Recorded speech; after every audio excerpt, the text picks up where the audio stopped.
oko alo wawinje yo makare nyalo mana dhi nyime oko bedo yo makare nikech ing'eyo Jokenya nene onwang'o independence gi principles adek. Wabiro tiyo matek mondo wabed gi chiemo, kendo wabiro tiyo matek mondo ji opuonjre obed gi somo makare, kendo wabiro tiyo matek mondo ji oyud thieth.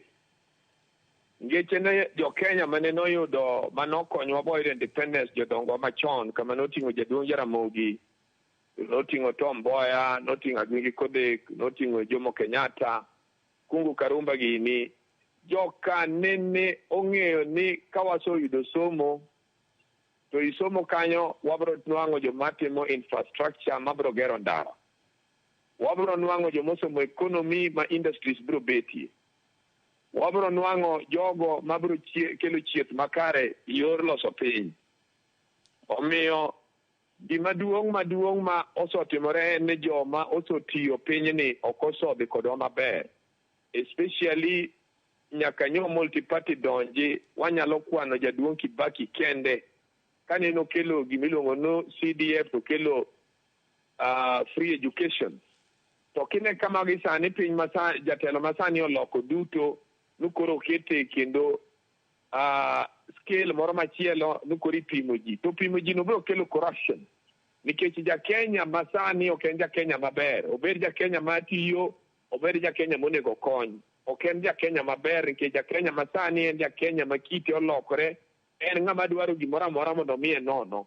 Oonge chuny moro ma musungu ni gini omi ng'ama ungogo.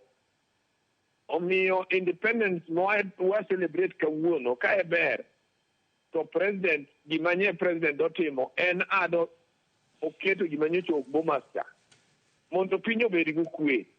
Ka piny osebedo gi kwe, mondo wanene ka piny obedo gi kwe kawuono, higa manyien wachako gi ango mane, nikech nenre ni kaka wasni kendo wadhi chako higa manyien gi ywarok, nikech obendo chal ng'ama tugo moro paka na panya, ma koni odwaro mondo ji owinjre, koni odwaro mondo oti piny kaka odwaro. Mano ok nyal timore. Omiyo en choice mare as a person.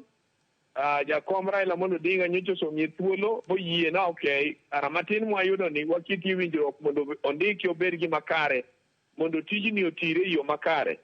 To aneno kamano be koro hepo. Onyalo bedo mamor no wuotho piny, to onyalo tiyo higni 5 kende. Mano e gima anyalo wacho, nikech Jokenya chandre, to free education nyaka duoki. Mago gik ma ok wabi doki chien kendo wadhi wuoye.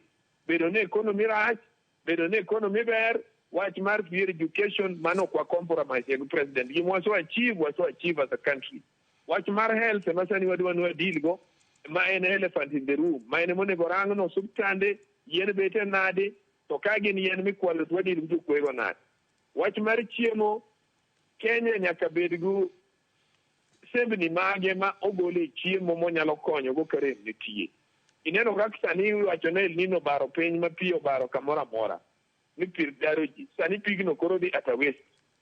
To onego bed ni kata sani pod wanyalo konyo, nikech wan gi jo national